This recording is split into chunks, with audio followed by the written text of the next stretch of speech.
ఓం ఆత్మీయులారా, శ్రీమద్ భగవద్గీత సాంఖ్యయోగంలో 16వ శ్లోకము భాష్యము చింతన చేశాము.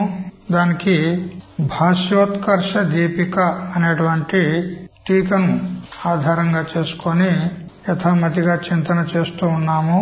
బ్రహ్మ భిన్నమైనటువంటి శీతోష్ణాది ద్వైత ప్రపంచమంతా కూడా అసత్ ఉన్నది. ఎందుకనంటే ఆగమాపాయి ఉన్నందువలన అని ఈ హేతు చేత చెప్పినాడు. మరొక హేతు చేత కూడా ఇది అసత్ ఉంది అంటూ చెప్పినాడు. ఏమని అనంటే కార్యత్వాత్ విమతం నా కారణాత్ వస్తుతః భిన్నం. వివాదాస్పదమైనటువంటి ఈ ద్వైత ప్రపంచము వస్తుతః కారణము కంటే భిన్నము కాదు. ఎందుకు? కార్యత్వాత్ కార్యమున్నందువలన. ఏది కార్యం ఉంటుందో అది ప్రాగభావం గలది ఉంటుంది, ప్రధ్వంసభావం గలది ఉంటుంది. విద్యమాన కాలంలో కూడా అది కారణం కంటే భిన్నంగా లేదు.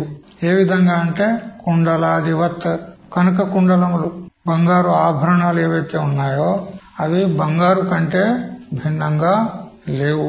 ఏది కార్యం ఉంటుందో అది ఆదావంతే చయన్నాస్తే వర్తమానేపి తత్తథా. ఆది యందు ఉండదు, అంతమునందు ఉండదు, వర్తమానంలో కనపడుతున్న కాలంలో కూడా కారణం కంటే భిన్నంగా స్వతంత్రంగా లేదు. అందుకని ద్వైతము అసత్ అని చెప్పినాడు. తర్వాత చూడండి, భాష్యోత్కర్ష దీపిక నిన్న జరిగినటువంటి విషయము. ఆదావంతే చయన్నాస్తి అనే మాండుక్య కారిక క్రింద సర్వ శీతాది వికార అసత్. ఇక్కడ ఇప్పుడు కేవలం ఒక దృష్టాంతాన్ని తీసుకొని చెప్పినాడు. కుండల దృష్టాంతం తీసుకొని ఈ కార్యము ఏదైతే ఉందో ఇది అసత్ అని చెప్పినాడు. ఇప్పుడు టోటల్ గా చెప్తున్నాడు. సర్వ కార్యం ఏదైతే ఉందో శీతాది వికార, ఈ శీతోష్ణాది ద్వంద్వ సహితమైనటువంటి సంపూర్ణ ద్వైత ప్రపంచం ఏదైతే ఉందో అసత్, ఇది అసత్ ఉన్నది. ఎందుకు? అదే హేతు. కారణ వ్యతిరేకేణ అనుపలబ్ధేహే. కారణము కంటే భిన్నంగా అది ప్రతీతి లేదు.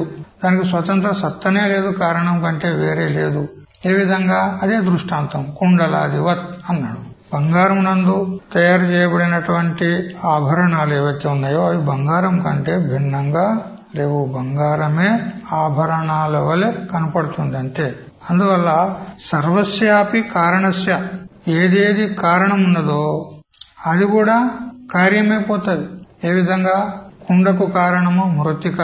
మృతిక ఏమున్నది? పృథివీ. ఆ పృథివీ కారణము జలము, జలానికి కారణము అగ్ని, అగ్నికి కారణము వాయువు, వాయువు కారణము ఆకాశము. ఈ విధంగా చింతన చేస్తూ పోతే ఇప్పుడు కుండకు కారణమైనటువంటి పృథివీ కూడా జలం యొక్క కార్యం అయిపోయిందా లేదా? జలం యొక్క కార్యం ఉన్నప్పుడు అది పూర్వం లేదు, తర్వాత ఉండదు. అందుకే అది అనిత్యం ఉన్నది, అసత్ ఉన్నది. అట్లే జలము కూడా అగ్ని యొక్క కార్యం అయిపోయింది. ఎప్పుడైతే అగ్ని యొక్క కార్యం అయిపోయిందో కార్యం ఏది ఉంటుందో అది అసత్తు. ఇప్పుడు మనం చెప్పుకున్నటువంటి నియమానుసారంగా కారణం కంటే భిన్నంగా ఉండదు. అంటే అగ్ని రూపమే ఉంటుంది జలము. ఆ అగ్ని కూడా వాయు రూపం ఉంటది. ఎందుకు? అది కూడా కార్యమే కాబట్టి. ఆ వాయువు కూడా ఆకాశం యొక్క కార్యం కాబట్టి అది ఆకాశ రూపం ఉంటది. ఆ ఆకాశం కూడా ఆత్మ నుంచి ఉత్పన్నమైంది కాబట్టి ఆత్మ రూపమే ఉంటది. అంటే బ్రహ్మ వ్యతిరిక్తంగా ఒక వస్తువు అనేది లేదు. నేహ నానాస్తి కించన ఏకమేవ అద్వితీయం బ్రహ్మ. బస్ ఇప్పుడు ఏదేది కారణాలుగా చెప్పుకున్నామో అదంతా కూడా కార్యరూపం అయిపోయింది. కార్యం అయితే అసత్ ఉంటది. ఇక ఉన్నది ఏమున్నది? బ్రహ్మ వ్యతిరిక్తంగా ఏది లేదు. ఒకవేళ బ్రహ్మమునకు కూడా కారణం చెప్తావా? మరి చెప్పు, నువ్వు చెప్పు. బ్రహ్మకు కారణం ఏదో చెప్పు నువ్వు. దానికి కారణము లేదు. ఒకవేళ కారణం చెప్పినావనుకో అనవస్థ దోషం వస్తుంది. మరి దానికి కారణం ఏదో చెప్పు ఇంకోటి. ఇప్పుడు బ్రహ్మకు ఏదైతే కారణం అంటున్నావో మరి అది కూడా ఒక కారణమే కదా. మరి దానికి కారణం చెప్పు, దానికి కారణం చెప్పు, దానికి కారణం చెప్పు. అనవస్థ దోషం వస్తుంది. అందుకని ఒక చోట ఆగిందే మంచిది. బ్రహ్మకు కారణం లేదు. బ్రహ్మకు కారణం ఉంటే బ్రహ్మ కూడా కార్యము అని చెప్పవలసి వస్తుంది. బ్రహ్మ కూడా కార్యం అనేటువంటి అది కూడా అనిత్యం అయిపోతుంది. మరి ఇష్టం ఉందా? లేదు. స్థిరమైనటువంటి చోట ఆగాలని. నేను ఇంకా పోతానంటే మరి అనవస్థ దోషం వస్తుంది. అందుకని ఈ బ్రహ్మ భిన్నం అంతా కూడా ఏదైతే ఉందో ఇదంతా కూడా అసత్, ఏమి లేదు అసలు. వాస్తవంగా ఉన్నది ఒకే ఒక బ్రహ్మం. అయ్యో మరి ఇదంతా కనపడుతుంది కదా అంటే బ్రహ్మమే మనకు భ్రాంతి చేత జగత్తు వలె కనపడుతుంది. జగత్ అనేది పృథక్ సత్తా గలది ఏమీ లేదు, అసత్ ఉన్నది. సర్వస్యాపి కారణస్య, ఏదేది కారణమని చెప్తున్నామో పృథివీ జలము మొదలైనటువంటి అవన్నీ కూడా స్వ కారణాత్ వ్యతిరేకేన అనుపలభ్యమానస్య, వాటికి కూడా కారణం ఉన్నది.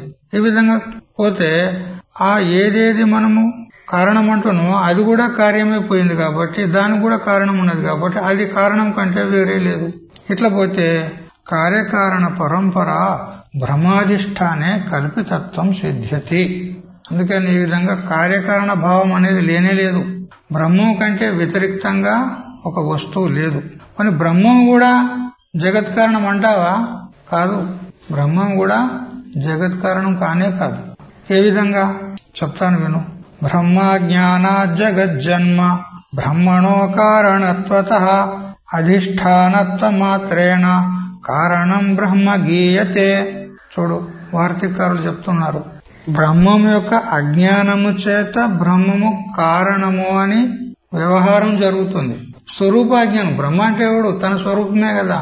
తన స్వరూప అజ్ఞానం చేత ఈ జగత్తు ఏదైతే ఉందో దీనికి కారణం బ్రహ్మము అని ఔపచారికంగా చెప్పడం జరుగుతుంది. అది కూడా ఎట్లా? కల్పితం కాబట్టి కల్పితానికి ఒక అధిష్టానం అంటే ఉండాలి కదా. మరి ఆ అధిష్టానం ఎవరు అంటే బ్రహ్మము అని చెప్పినాం అంతే. బ్రహ్మము అధిష్టానం అంటే అధిష్టానం అన్నా వివర్త ఉపాదానం అన్నా ఒకటే. ఉపాదాన కారణం రెండు ప్రకారాలు, పరిణామ ఉపాదాన కారణము, వివర్త ఉపాదాన కారణం. వివర్త ఉపాదాన కారణం అంటే ఎట్లుంటది? తాను చెడకుండా అన్య రూపం చేత కనపడుతుంది. ఏ విధంగా తాడుగానే ఉంది, పాము వలె కనపడుతుంది. ఎందుకు కనపడుతుంది పాము? అక్కడ ఉన్నది తాడైతే పాము ఎందుకు కనపడింది అంటే తాడు యొక్క అజ్ఞానం చేత. ఇది తాడు అనే జ్ఞానం లేదనే కదా నీకు పాము కనపడింది. ఒక తాడు అనే జ్ఞానం అంటే పాము ఎందుకు కనపడుతుంది? ఇది తాడు అని స్పష్టంగా తెలిసింది అనుకో, నీకు ఇది పాము అంటావా? అనవు. మరి తాడు యొక్క స్పష్టంగా జ్ఞానం లేదు కాబట్టే నీకు పాము కనపడింది భ్రాంతి చేత. అందుకే ఆ తాడు యొక్క అజ్ఞానం చేత పాము కనపడింది. అట్లే నీ స్వరూప అజ్ఞానం చేత జగత్ ప్రతీతి అవుతుంది. మరి ఈ జగత్ అంతా ఎవరు నిర్మాణం చేశారు అనంటే దానికి ఒక అధిష్టానం ఉండాలి కదా. ఎవరు? బ్రహ్మము అని ఉట్టిగా ఆ బ్రహ్మం మీద ఎత్తేసిన కారణత్వం. కానీ వాస్తవంగా బ్రహ్మ కారణం కానే కాదు. విచారం చెయ్యి. తాడు పాముకు కారణమా చెప్పు? తాడు పాముకు కారణం అని అంటే విజాతీయం లోపల విజాతి వస్తువు ఎట్లా ఉత్పన్నమవుతుంది? పాము అనేది వేరే జాతి, తాడు అనేది వేరే జాతి, రజ్జుత్వ జాతి, అది సర్పత్వ జాతి. విజాతీయం లోపల కార్యకారణ భావం ఎలా సంభవిస్తుంది చెప్పు?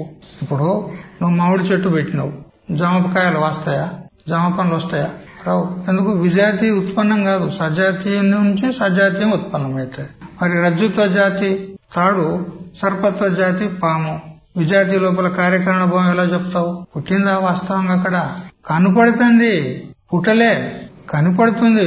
ఆ కనపడేదానికి ప్రతీది మాత్రంగా కనపడేదానికి ప్రాతిభాషికం అన్నాం. అట్లా మరి ఈ జగత్తంతా కూడా ఏమున్నది? ఒక కాలంలో కనపడుతుంది, ఒక కాలంలో కనపడతలేదు. ఇంతెందుకు? ప్రళయకాలం ఎవడు చూడబోయిండు? రోజు కనపడకుండా పోతుందా లేదా? సుషుప్తిలో జగత్ ఏమైంది? కనపడకుండా పోయిందా లేదా? మరి జాగ్రత్తలోకి వచ్చేసరికి మళ్ళీ కనపడుతుంది అంటే ఒకసారి కనపడుతుంది, ఒకసారి కనపడతలేదు, ఒకసారి ఉంటుంది, ఒకసారి ఉంటలేదు. అంటే ఏమన్నాడు దానికి? ఆగమోపాయం ఉన్నది. ఏది ఆగమోపాయం ఉంటుందో అది అనిత్యం ఉంటది, ప్రతిభాషగా ఉంటది, మిథ్యా ఉంటది. మరి మిథ్యా పదార్థానికి ఒక అధిష్టానం చెప్పాలనా లేదా? మరి అధిష్టానం ఎవరు? దేని యొక్క అజ్ఞానం చేత ఆ భ్రాంతి కలుగుతుందో అదే దానికి అధిష్టానం. దేని అజ్ఞానం చేత? మన స్వరూపాజ్ఞానం, బ్రహ్మాజ్ఞానం. బ్రహ్మ అజ్ఞానం చేత అధిష్టానం అని చెప్పి అప్పుడు బ్రహ్మ కారణం అని చెప్పినాం. అంతేగాని వాస్తవంగా బ్రహ్మ కారణం కానే కాదు. అస్య ద్వైతేంద్ర జాలస్య యదుపాదాన కారణం అజ్ఞానం తదుపాశ్రిత్య బ్రహ్మ కారణముచ్యతే. శుద్ధ చైతన్యంలో ఏ వ్యవహారం లేనే లేదు.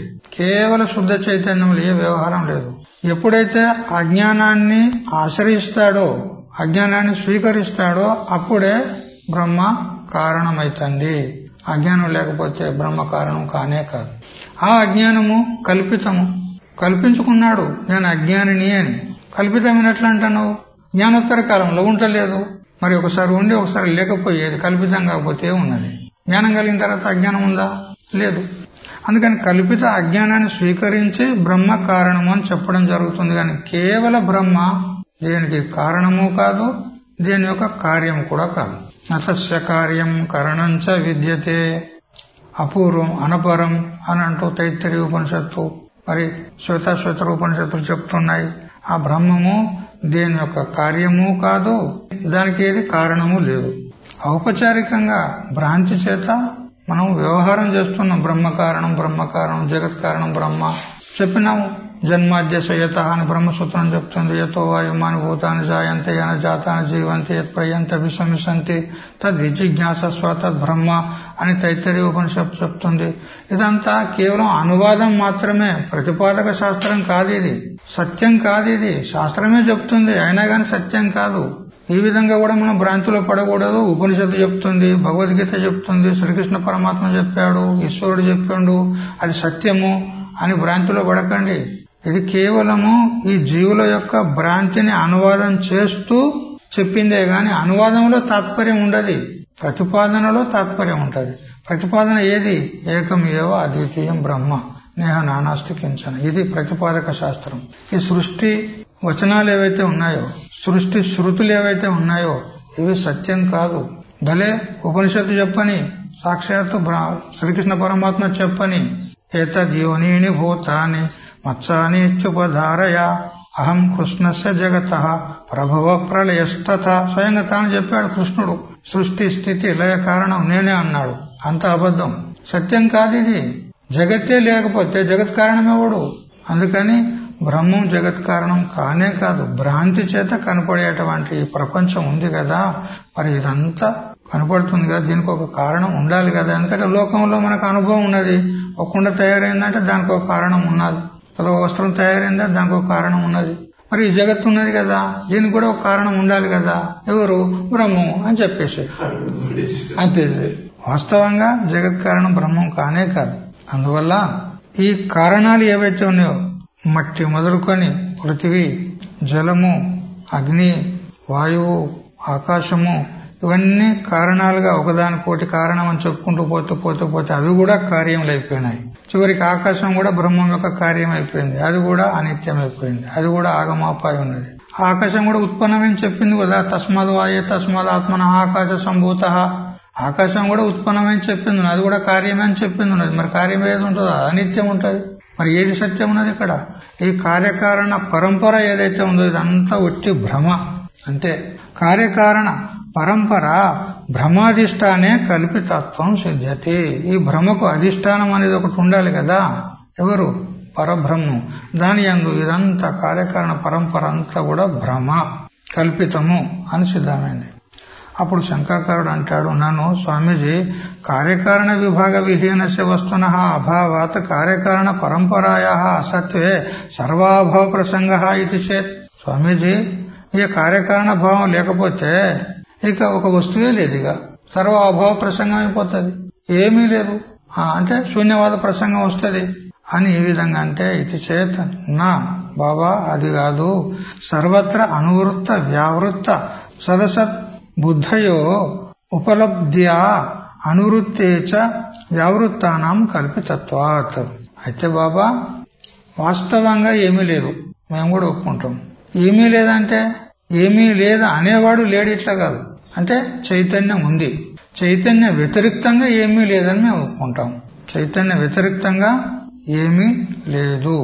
ఏమీ లేకపోతే మరి బ్రహ్మ వ్యతిరిక్తంగా ఏమి లేదంటే మాకు కనపడేదంతా ఏంటిది? ఇదంతా అంటే ఇక్కడ ప్రపంచంలో ఘటః సన్, పటః సన్, పాషాణః సన్, ఈ సన్ సన్ సన్ అనేటువంటిది ఏదైతే ఉందో ఇది సద్వస్తువు, పరబ్రహ్మ వస్తువు. దానితో పాటు కలిసి ప్రాతిభాషికమైనటువంటి జగత్తు ప్రతీతి అవుతుంది. కలిసి ఎందుకు ప్రతీతి అవుతుందంటే స్వతంత్ర సత్తా లేదు దానికి. తాడు ఉంటేనే పాము కనపడుతుంది, తాడు లేకపోతే పాము లేదు. తాడును ఆశ్రయించుకొనే పాము కనపడుతుంది. అంటే తాడు యొక్క సత్తనే దానికి ఉంది, స్వతంత్ర ఉనికి లేదు దానికి, పాముకు. అదేవిధంగా ఈ ప్రాతిభాషిక జగత్ అంతా కూడా బ్రహ్మను ఆశ్రయించుకొని ప్రతీతి అవుతుంది. పృథక్ సత్తా దీనికి లేదు. అందుకని బ్రహ్మం నందే కనపడుతుంది కాబట్టి బ్రహ్మం యొక్క సత్తనే దాని యొక్క సత్తా. అందుకని ఈ సత్తా అనేది బ్రహ్మమైతే ఘటము ప్రాతిభాషికము. ఈ ప్రాతిభాషికమైనటువంటిది మరి పారమార్థికమైనటువంటి పరబ్రహ్మం రెండు కలిసి ప్రతీతి అవుతున్నాయి సమానాధికరణ్యం చేత. అక్కడ రెండు బుద్ధులున్నాయి. ఒకటి సద్బుద్ధి ఉంది, ఒకటి అసద్బుద్ధి ఉంది. ఘటము అసత్ ఉన్నది, చైతన్యము సత్ ఉన్నది. రెండు కలిసి సమానాధికరణ్యం చేత ప్రతీతి అవుతున్నాయి. అయితే సమానాధికరణ్యంలో కూడా రెండు సత్తులే ఉంటాయి కదా. ఎందుకంటే నీలం ఉత్పలం అన్నప్పుడు అందులో ఒకటి మిథ్య ఒకటి సత్యం ఉన్నదా? నీలం ఉత్పలం, నీల రంగు కలిగినటువంటి ఉత్పలం తామర పువ్వు, ఇందులో ఒకటి సత్యం ఒకటి అసత్యం ఉన్నదా? రెండు విద్యమానం ఉన్నాయి, రెండు సత్తులే ఉంటాయి. అట్లా నువ్వు సమానాధికారాన్ని ఒప్పుకుంటే మరి జగత్తు కూడా సత్యమని ఒప్పుకో. ఏ విధంగా బ్రహ్మం సత్యమో అట్లా జగత్తు కూడా సత్యమని ఒప్పుకో. అంటే అట్లా కాదు. నా నీలోత్పలవత్ సన్ ఘట సన్ పట సన్ హస్తి ఇతి అని భాష్యవచనం భాష్యంలో చెప్పాడు. అట్లా కాదు బాబా, నీలోత్పలం వల్ల కాదు. ఇక్కడ నేను చెప్పాను కదా ఇంతకు పూర్వమే, సామానాధికారణ్యం 4 ప్రకారాలుగా ఉంటది. ముఖ్య సామానాధికారణ్యం, బాధ సామానాధికారణ్యం, గౌణ సామానాధికారణ్యం, ఆధ్యాత్మిక సామానాధికారణ్యం. ఇక్కడ ఆధ్యాత్మిక సామానాధికారణ్యం చేత చెప్తున్నాను. సద్బుద్ధి అసద్బుద్ధి రెండు ఉన్నాయి. అయితే ఏది అన్ని కల్పిత వస్తువులలో సన్ సన్ సన్ సన్ అని ఏది అనువృత్తం ఉంటుందో అది సత్యం ఉంటది. ఇక ఏ వస్తువు అయితే దానిపాటికి అది మాత్రమే ఉంది, ఇంకో దాని యందు లేదు, అది వ్యావృత్తం ఉంటది. వ్యావృత్తం ఏదైతే ఉంటుందో అది అసత్ ఉంటది. అనువృత్తేచ వ్యావృత్తానం కల్పితత్వాత్. అనువృత్తమైనటువంటి సద్వస్తువునందు వ్యావృత్తమైనటువంటి పదార్థాలు ఉన్నాయి. ఘటము పటము పాషాణం ఇత్యాది అవి కల్పితములున్నాయి. అనువృత్త వస్తువు ఏదైతే ఉందో సన్ సన్ సన్ సన్ అది సత్యం ఉంది. అకల్పితస్య సర్వభేద వికల్ప అధిష్టానస్య అకార్యకరణస్య వస్తునః సిద్ధేహే. ఇక ఆ కల్పితమైనటువంటి వాటిని బాధ చేస్తే, మిథ్యత్వ నిశ్చయం చేస్తే మిగిలింది అకల్పిత వస్తువు. తాడు మీద పాము లేదని నిశ్చయించిన తర్వాత ఇంకా మిగిలింది ఏది? తాడే. అకల్పితం. కల్పితమైన సర్పము బాధ అయితే అకల్పితమైనటువంటి తాడే మిగులుతుంది, అదే అవశిష్టమై ఉంటుంది. అదేవిధంగా ఈ దేహాదిక ప్రపంచము, ఈ శీతోష్ణాది ద్వంద్వ ప్రపంచం ఏదైతే ఉందో ఇదంతా కల్పితము. దీనికి అధిష్టానం అని ఏదైతే మనం చెప్పినామో అది అకల్పితము. ఎవరు? పరమాత్మ. అది ఎట్లా ఉన్నది? సర్వభేద వికల్ప అధిష్టానస్య. సకల భేదము, ఘటము పటము పాషాణము ఈ సంపూర్ణ జగత్తంతా ఏదైతే ఉందో దీని అంతటి కూడా అధిష్టానం ఉన్నది. అది ఎట్లా ఉన్నది? అకార్యం ఉన్నది. అధిష్టాన బ్రహ్మము అకార్యం ఉన్నది, అది కార్యం కాదు. కార్యం అని చెప్తే దానికి కారణం చెప్పాలి. మరి నువ్వు చెప్పు, ఎవరు కారణం చెప్పు. పూర్వపక్షికి అడుగుదాం, నువ్వు చెప్పయ్యా కారణం చెప్పు, ఎవరో చెప్పు.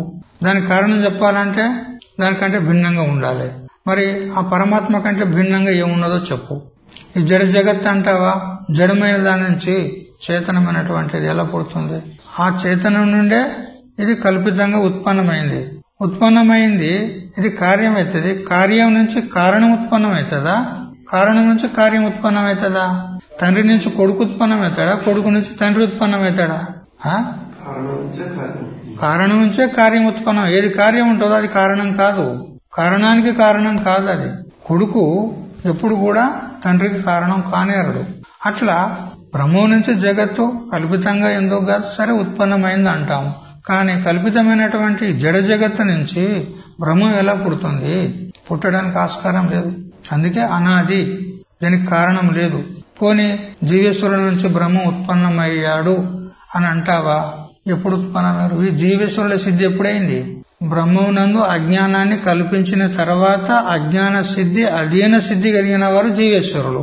తర్వాత వచ్చిన వాళ్ళు వీళ్ళెట్లా పూర్వసిద్ధమైనటువంటి బ్రహ్మ కారణమవుతారు చెప్పండి? కారణం ఎట్లా ఉండాలి? కార్యం కంటే పూర్వవృత్తి ఉండాలి, కార్యం కంటే మొదలు ఉండాలి కారణం. మరి బ్రహ్మం కంటే మొదలున్నారా జీవేశ్వరులు? అజ్ఞానాన్ని కల్పించిన తర్వాత అజ్ఞాన సిద్ధి అధీన సిద్ధి కలిగినటువంటి వారు జీవేశ్వరులు. ఈ జీవేశ్వరులు కూడా ఉత్పన్నమైనరు అని చెప్పొద్దు. అజ్ఞాన సిద్ధి అధీన సిద్ధి కలిగిన వారంతే. ఈ అజ్ఞానం కూడా కల్పితం ఉన్నది.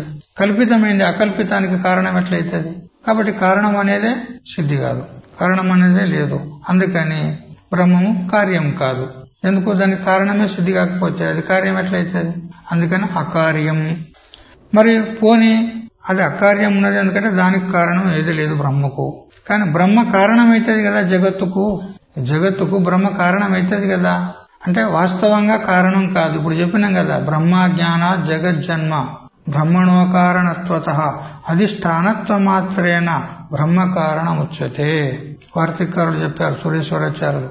అస్య ద్వైతేంద్ర జాలస్య యద్ ఉపాదాన కారణం అజ్ఞానం తదుపాశ్రిత్య బ్రహ్మ కారణం ఉచ్యతే. కల్పిత అజ్ఞానాన్ని స్వీకరిస్తే బ్రహ్మ కారణం అని చెప్పడానికి వస్తుంది. కానీ అజ్ఞానమే కల్పితం ఉన్నది. వాస్తవంగా ఆ బ్రహ్మనందు అజ్ఞానం కూడా లేదు. లేకపోతే అది కారణం ఎట్లయితుంది? అందుకని వాస్తవంగా బ్రహ్మము జగత్ కారణం కాదు. అది దేని యొక్క కార్యం కూడా కాదు. అందువల్ల అకార్యకరణస్య వస్తునః సిద్ధేహే. కార్యము కాదు, అది దేనికి కారణము కూడా కాదు. అటువంటి పరబ్రహ్మ వస్తువు ఏదైతే ఉందో సద్వస్తువు అది అవశిష్టమై ఉంటుంది. తద్భిన్నమంతా కూడా ఆర్తం అంటే మిథ్య. అతః అన్యత్ ఆర్తం. ఆ పరబ్రహ్మ కంటే అన్యం ఏదైతే కనపడుతుందో అది ఆర్తం అంటే మిథ్య. వస్తుతః లేదు, కనపడే పూర్తికి అట్లా ప్రతీతి అవుతుంది అంతే. వస్తుతః లేదు. తథాచ అందువల్ల యద్యత్ వ్యావృత్యేషు అనువృత్తః తత్తత్ పరమార్థ సత్. అందుకని ఏదేది వ్యావృత్తమైనటువంటి అంటే భిన్న భిన్నమైనటువంటి పదార్థాల్లో ఏది అనువృత్తమై ఉంటుందో అది పరమార్థ సత్. కదా, ఘటము పటము పాషాణం అని చెప్తున్నప్పుడు అందులో ఉన్నది సన్ సన్ సన్ అని ఏదైతే అనువృత్తమై ఉన్నదో అది పరమార్థ సత్, అదే పరమాత్మ, అదే ఆత్మ. యథా రజతాది ధారాసు అనుగతః సుక్త్యాదేహే ఇదమంశః ఇదం రజతం అంటున్నప్పుడు రజతం అంటే వెండి. ఆ వెండి అనేది శుక్తి యందు ఉంటుందా? శుక్తి యందు వెండి ఉంటుందా? ఉండదు. భ్రాంతి చేత కనపడుతుంది. అయితే ఆ భ్రాంతి చేతనైనా ఎందుకు కనపడుతుంది? అధిష్టాన జ్ఞానం లేకుండా కనపడుతుందా? అధిష్టాన జ్ఞానం లేకుండా కనపడుతుందా? కనపడదు. అక్కడ అధిష్టానం ఉంది. అయితే ఆ అధిష్టానం కూడా విశేషంగా కనపడతలేదు. అందుకే అధ్యాస సామగ్రులు చెప్పేటప్పుడు విచార సాగరంలో 5 సామగ్రులు చెప్పబడ్డాయి. అధ్యాస కావడానికి 5 సామగ్రులు ఉండాలి అన్నాడు. అది పూర్వపక్ష రీత్యా చెప్పినాడు అనుకోండి. అధిష్టానం యొక్క సామాన్య జ్ఞానం ఉండాలి, విశేష అజ్ఞానం ఉండాలి. ఇది శుక్తి అని విశేషంగా స్పష్టంగా నీకు తెలిసిందంటే భ్రాంతి కలగది. మరి భ్రాంతి కలగాలంటే సామాన్య జ్ఞానం మాత్రమే ఉండాలి. సామాన్య జ్ఞానం ఏది? ఇదమంశం మాత్రం ప్రతీతి ఉంటది. ఇది ఏదో ఉంది అని ఇదమంశ జ్ఞానం ఉంది, స్పష్టంగా జ్ఞానం లేదు. అందుకే అధ్యాస అవుతుంది. అందుకే అధిష్టానం యొక్క సామాన్య జ్ఞానం ఉండాలి, విశేష అజ్ఞానం కూడా ఉండాలి.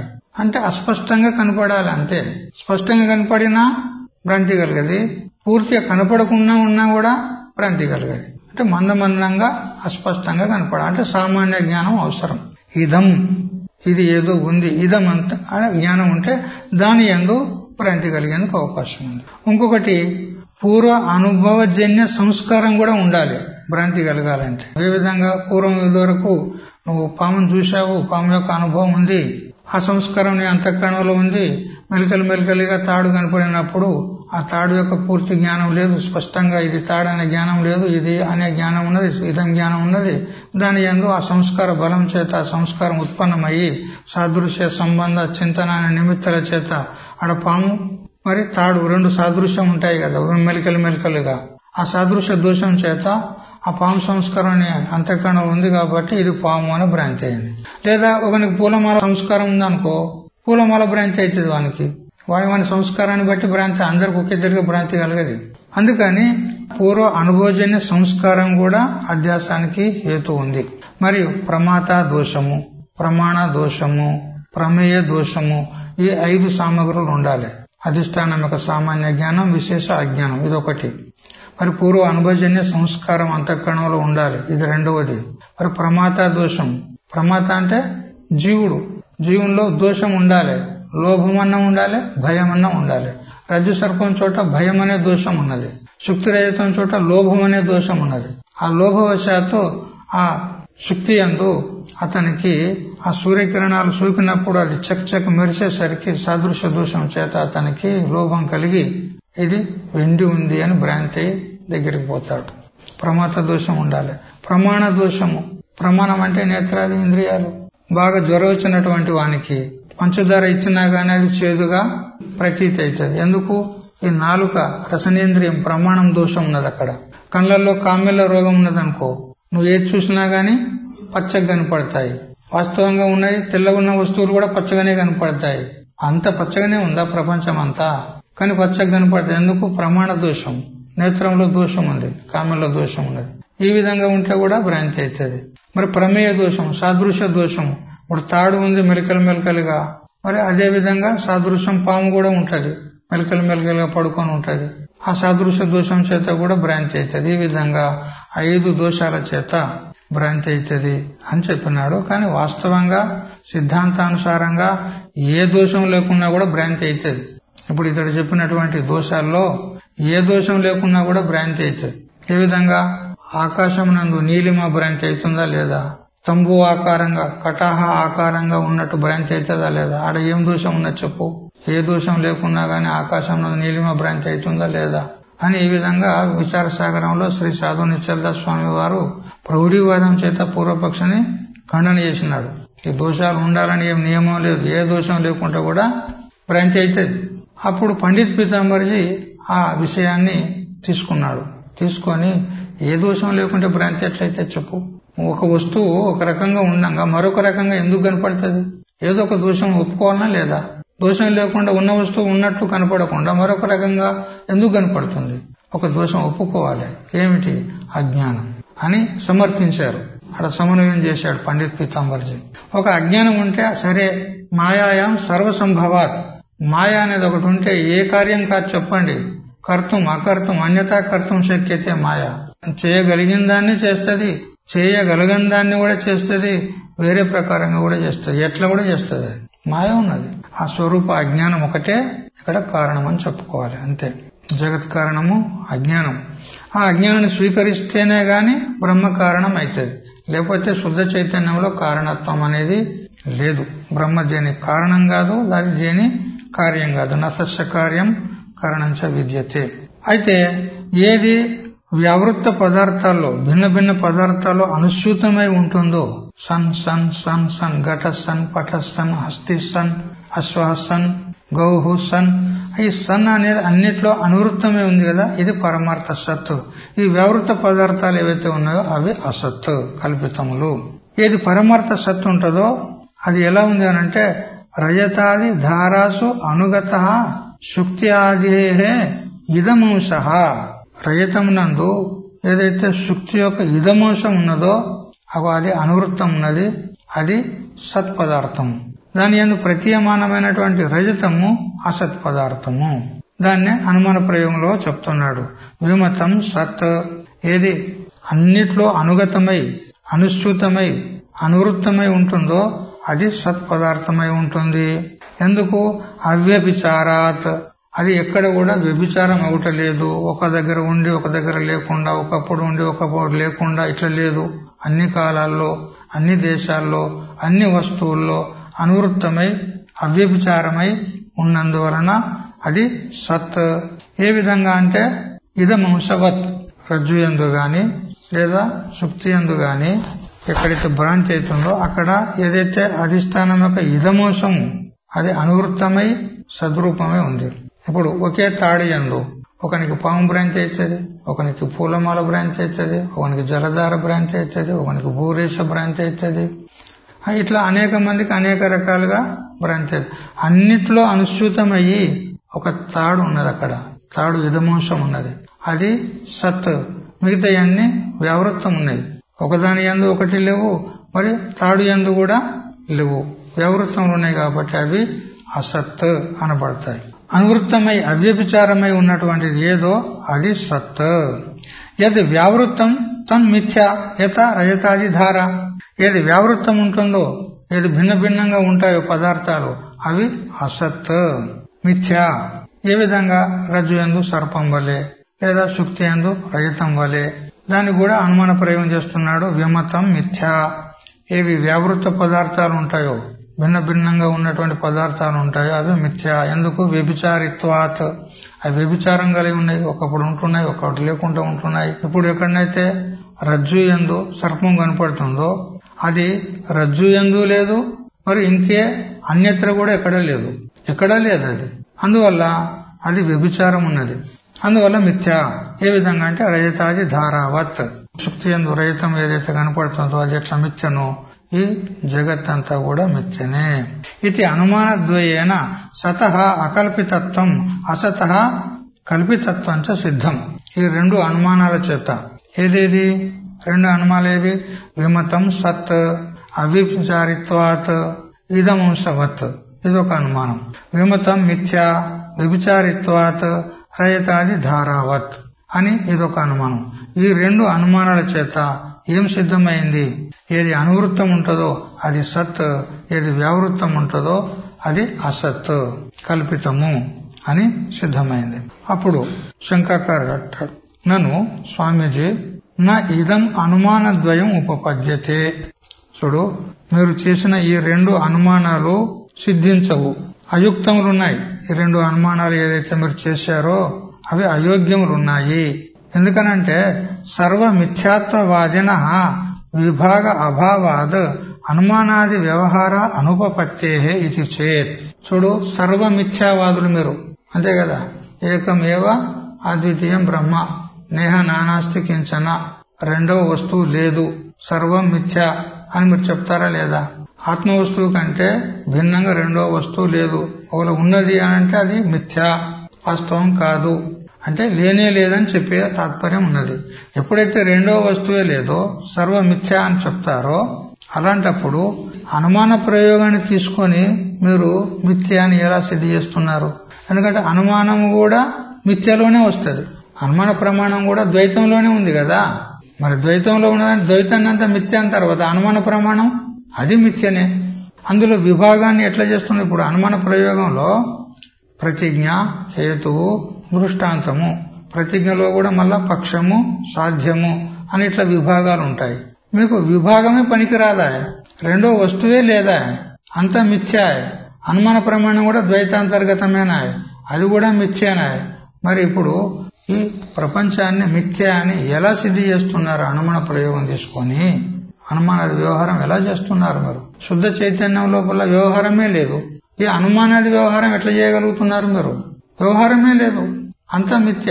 ఏ అనుమానం అయితే మీరు చేస్తున్నారో ఆ అనుమానము కూడా మిథ్యనే, ద్వైత ప్రపంచం అంతా మిథ్యనే అని మీరు అనుమాన ప్రయోగం చేత చేస్తున్నారే, ఆ అనుమానమే మిథ్య అయినప్పుడు ఆ అనుమానం చేత సాధించబోయేటువంటి మీ బ్రహ్మము కూడా మిథ్యనే అవుతుంది అంటాడు. లోతుగా విచారం చేసి శంక చేస్తున్నాడు. ఏది అనువృత్తం ఉంటుందో అది సత్ అనే అనుమాన ప్రయోగం చేత సిద్ధి చేశారు కదా. ఆ అనుమానమే మిథ్య అయినప్పుడు అనుమానం చేత సాధ్యమైనటువంటి ఆ సద్వస్తువు కూడా మిథ్య అయిపోతుంది, మీ అద్వైతమే లేకుండా పోతుంది. అనుమానాన్ని ఎట్లా తీసుకున్నారు మీరు? అంత మిథ్య అయిన తర్వాత అంటారు కదా కొంతమంది, పాము పగ తోక చుట్టమంట.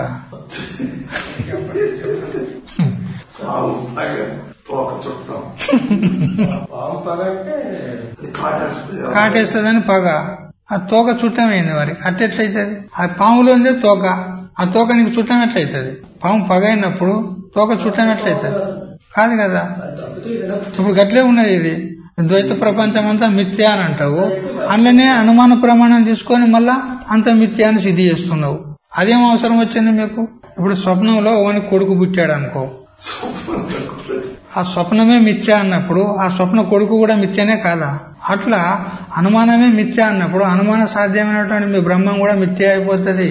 అంత శూన్యవాద ప్రసంగం ఏర్పడుతుంది. సర్వమిథ్యాత్వవాదిన విభాగ అభావాద్ అనుమానాది వ్యవహార అనుపపత్తే ఇది చేత్ అని ఈ విధంగా శంక చేస్తే నా అని సమాధానం చెప్తున్నా. అట్లా కాదు బాబా, సదసద్ విభాగస్య బుద్ధి ఆశ్రయత్వాత్.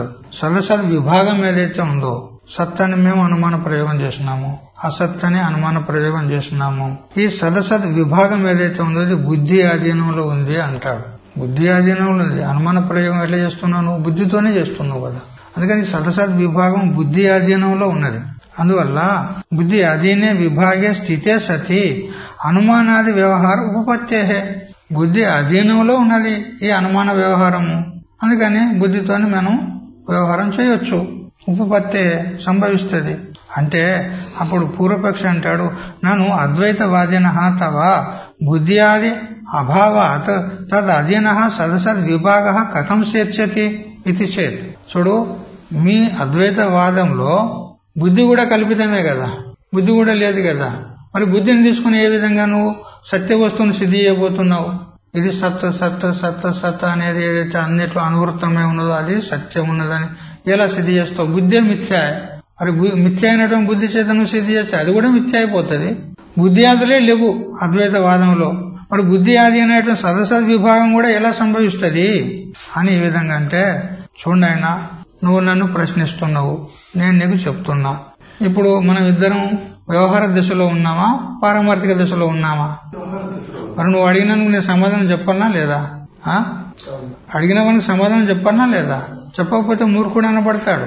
సమాధానం చెప్పాలి. మరి నువ్వు ఏ అవస్థలో ఉండి అడుగుతున్నావో నేను ఆ అవస్థలో ఉండి సమాధానం చెప్తున్నా. పరమార్థంలో ఉండి చెప్పడం లే. నేను వ్యవహారిక దశలో ఉండి నువ్వు శంక చేస్తున్నావు, నేను వ్యవహార దశలో ఉండి నువ్వు సమాధానం చెప్తున్నా. చెప్పేది లేదు, అడిగేటోడే కూడా చెప్పేటోడే కూడా. అంటే నువ్వు అడుగుతున్నావని చెప్తున్నా అంతే. నాకు కూడా నీకు సమాధానం చెప్పేది నాకు ఇష్టం లేదు, అయినా నువ్వు అడుగుతున్నావు కదా, చెప్తున్నా. నువ్వు ఏ దశలో ఉండి చెప్తున్నావు? వ్యవహార దశలో ఉండి చెప్తున్నావు. అందుకని నేను కూడా వ్యవహార దశలో ఉండి చెప్తున్నా. మరి వ్యవహారం సిద్ధిస్తదే కదా, అనుమాన ప్రయోగం సిద్ధిస్తదే కదా. ఎందుకు సంభవించదు? శుద్ధ చైతన్యంలో పారమార్థిక దశలో బోధబోధక వ్యవహారమే లేదు. ఎవడికి ఎవడు బోధించాలి? ఎవడు వాది, ఎవడు ప్రతివాది, ఎవడు శిష్యుడు, ఎవడు గురువు? గురువునైవ శిష్య, ఎవడూ లేడు అక్కడ. అందుకని అక్కడ వ్యవహారమే లేదు. మరి నువ్వు అడుగుతున్నావు కాబట్టి ఈ వాగురూప వ్యవహారం శబ్ద ప్రయోగకు వ్యవహార కయ్యే. నువ్వు శబ్ద ప్రయోగం చేస్తున్నావు వ్యవహార దశలో, నేను కూడా శబ్ద ప్రయోగం చేసి సమాధానం చెప్తున్నా వ్యవహార దశలోనే. మరి అనుమాన ప్రయోగం చేసేది అసంభవం ఎట్లయితేది, అయుక్తం ఎట్లయితేది? యుక్తమే అని సమాధానం చెప్తున్నాడు. ఇది చేత్. ఈ విధంగా శంక చేస్తే సర్వత్ర వ్యవహార దశాయాం కల్పితస్య సదసద్ విభాగస్య హేతుభూత బుద్ధి ద్వయస్య సర్వై ఉపలభ్యమానత్వాత్. సర్వత్ర ఎక్కడెక్కడనైనా గాని వ్యవహారం జరుగుతుంది అని అంటే అది వ్యవహారిక సత్తలోనే జరుగుతుంది. ఆ వ్యవహారిక సత్తలోనే సదసద్ విభాగం కూడా చేయడానికి వస్తుంది. అందుకని ఇక్కడ సద్బుద్ధి అసద్బుద్ధి అని రెండు ఉన్నాయి అని మేము విభాగం చేసి చెప్తున్నాం. కాబట్టి ఇది అందరూ కూడా ఒప్పుకోవాల్సిందే. సర్వ మతవాదులు కూడా వ్యవహారాన్ని ఒప్పుకోవాల్సిందే. ఎందుకంటే వాళ్ళ వాళ్ళ మతాన్ని సిద్ధి చేయడానికి శాస్త్రార్థం చెయ్యాలంటే వ్యవహారంలోనే అవుతుంది, పరమార్థంలో ఏడైతుంది. అందుకని అందరి చేత కూడా వ్యవహారం ఒప్పుకోబడుతుంది. అందుకని ఈ అనుమాన ప్రయోగం కూడా వ్యవహారంలోనే ఉన్నది. ఈ సదసద్ వివేక బుద్ధి కూడా వ్యవహారికమే ఉన్నది. అందువల్ల మేము అనుమాన ప్రయోగం చేత వ్యవహారంలో ఉండి కూడా సద్వస్తువును సిద్ధి చేయగలుగుతున్నాం అని ఈ విధంగా సమాధానం చెప్పినాడు. అప్పుడు మళ్ళీ శంకాకారుడు అంటాడు, విడిచిపెడతాడా? నన్ను ఏవం అపి సతః సామాన్య రూపతయా విశేష ఆకాంక్షయాయాః సామాన్య విశేష రూపే ద్వే వస్తుని శాతం ఇది చేత్ నా. అయితే మీరు ఇప్పుడు సద్రూపం ఏదైతే ఉందో ఇది సామాన్యం ఉన్నది, సద్వస్తువు సామాన్యం ఉన్నది. ఎందుకు సామాన్యం అంటున్నారు అంటే నైయాయిక పరిభాషను అనుసరించి విచారం చేసినట్లయితే సామాన్యం అనేది వాళ్ళ పరిభాషలో ఒక జాతి. సామాన్యం అనేది ఒక జాతి అన్నమాట.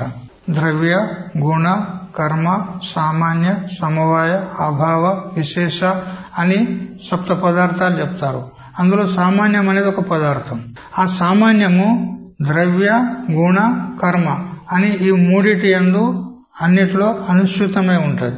ఈ సామాన్యం అనేది ఈ మూడిట్లో ఉంటది. ద్రవ్యం అంటే ఘటపటాలు ద్రవ్యాలు, గుణక్రియాశ్రయత్వం ద్రవ్యత్వం, సమవాయ కారణత్వం ద్రవ్యత్వం అని అనేక లక్షణాలు చేస్తారు వాళ్ళు. ద్రవ్యములు 9 ఉన్నాయి. ఆకాశాది పంచభూతాలు, దేశము, కాలము, ఆత్మ, మనస్సు 9 ద్రవ్యాలు. ఆత్మను కూడా ద్రవ్యంలోనే గణన చేస్తారు వాళ్ళు. ఈ ద్రవ్యాల్లో అన్నిట్లో అనుసృతమై ఉన్నటువంటి ఒక అనుగత పదార్థము ఏది? అది సామాన్యం, అది జాతి అంటారు. ఏ విధంగా ఇదొక ఘటం ఉంది, అదొక ఘటం ఉంది, అదొక ఘటం ఉంది, అనేక ఘటాలు ఉన్నాయి.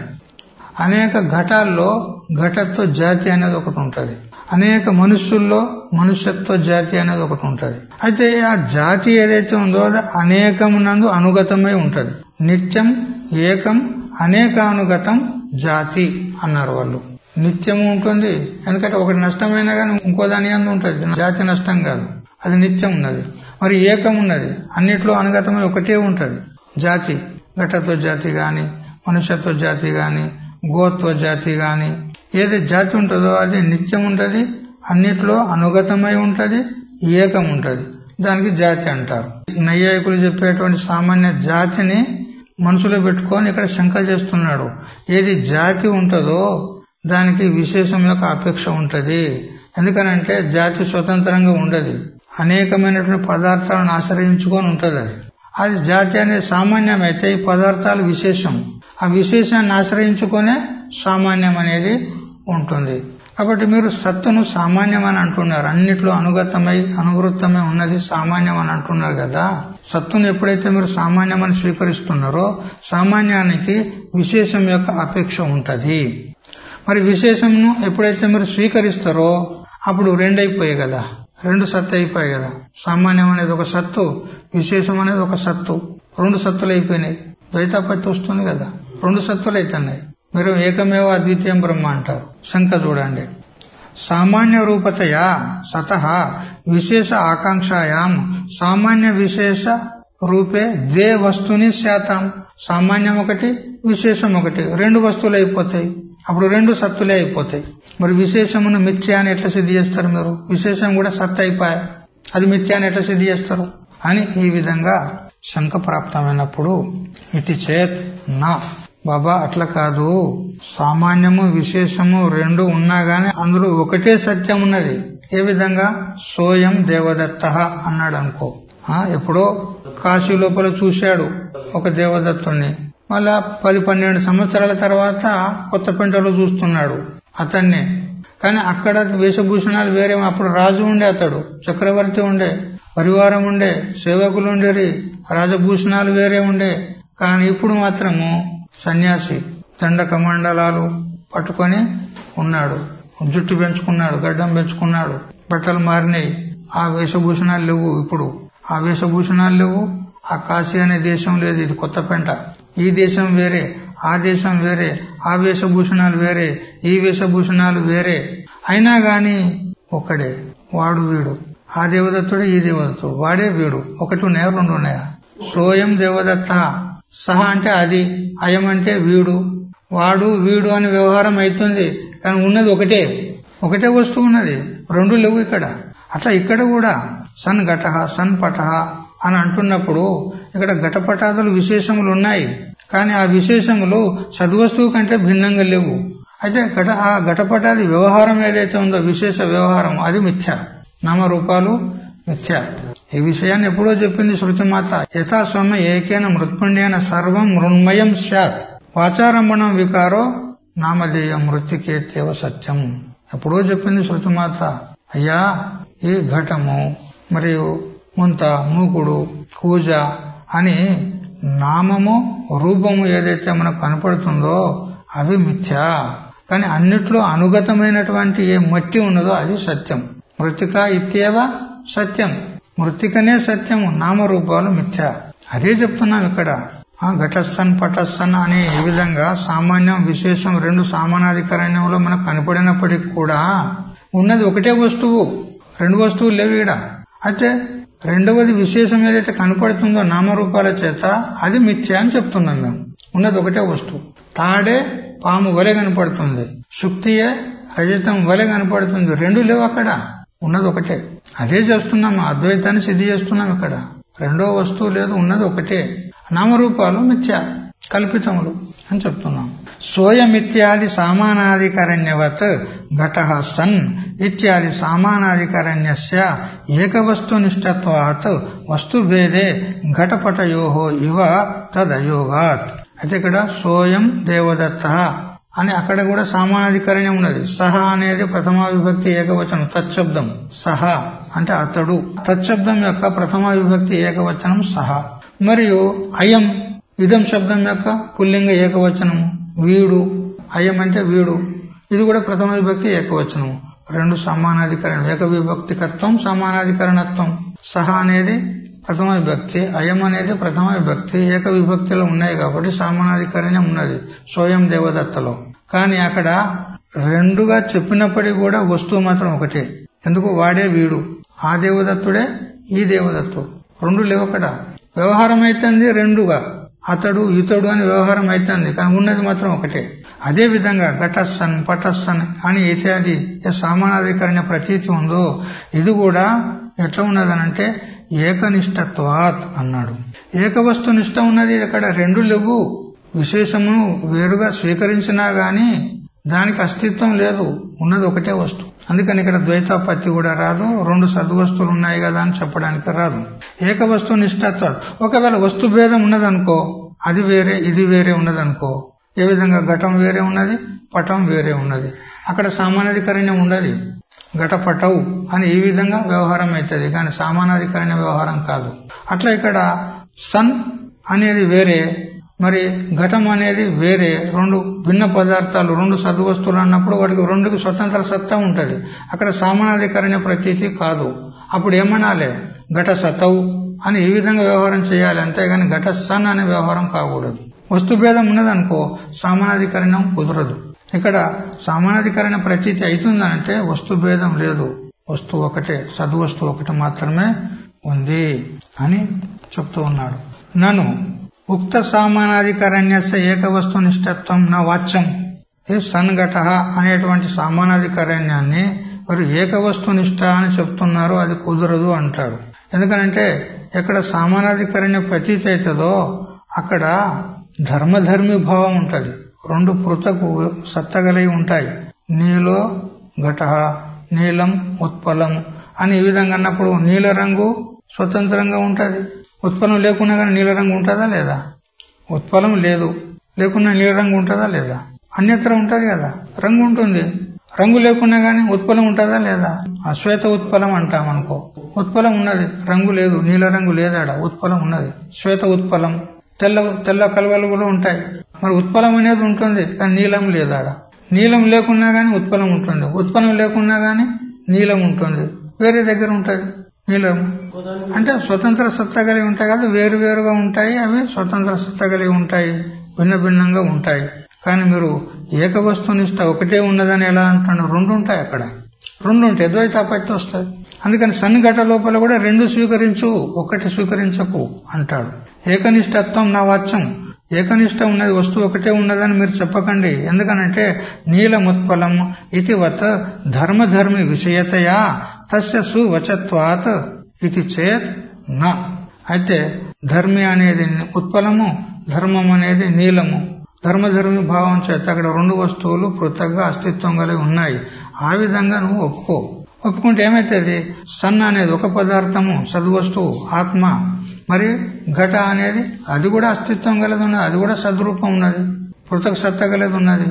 అందుకని ఇక్కడ ఏకవస్తునిష్ట అని చెప్పకు, రెండు వస్తువులు పృథక్ ఉన్నాయి ధర్మధర్మి భావం చేత అని ఈ విధంగా ఒకవేళ పూర్వపక్ష అంటాడు.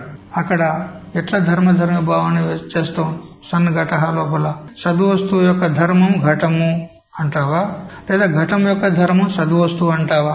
ఇక్కడ ధర్మధర్మి భావం ఏమీ లేదు. కల్పిత వస్తువుకు అకల్పిత వస్తువుకు ధర్మధర్మి భావం ఎక్కడ ఉంటదయ్యా?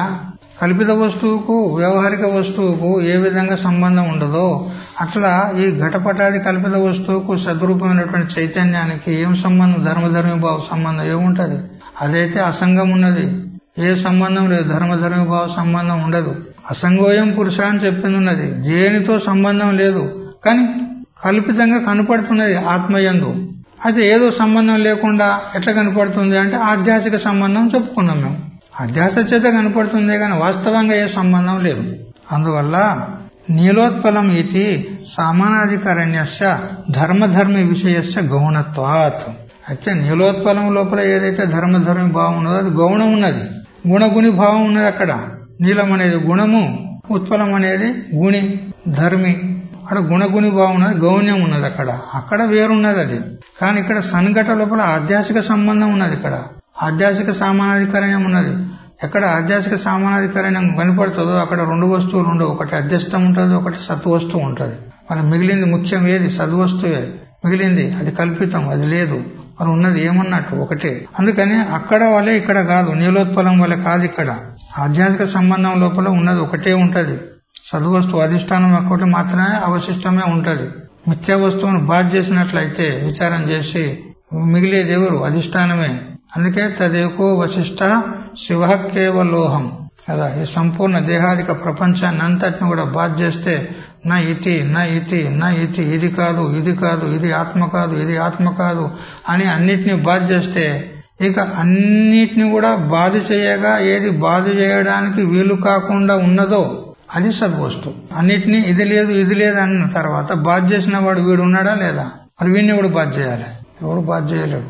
అది సత్యం. అందువల్ల ఇక్కడ సద్వస్తు ఒకటే ఉంది, ధర్మధురుని భావము లేదు అని సమాధానం చెప్తున్నాడు.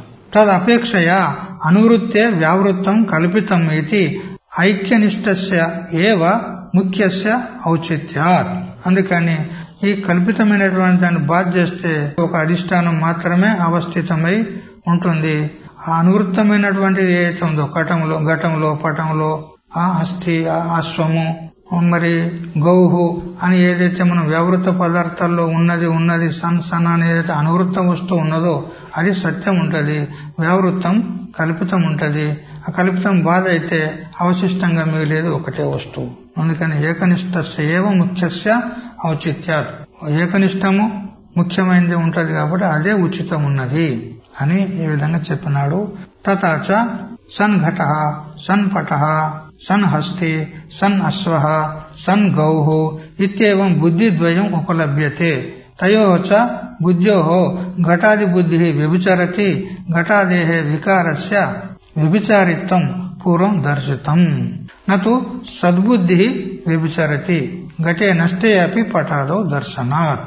అందుకని ఘట సన్ పట సన్ మరి సన్ హస్తి సన్ అశ్వ సన్ గౌః అని అనేక పదార్థాలు ఏదైతే అనుగతమై అనుస్యూతమై ఏదైతే ప్రతీతి అవుతుందో అది అక్కడ రెండు బుద్ధులు ఉన్నాయి.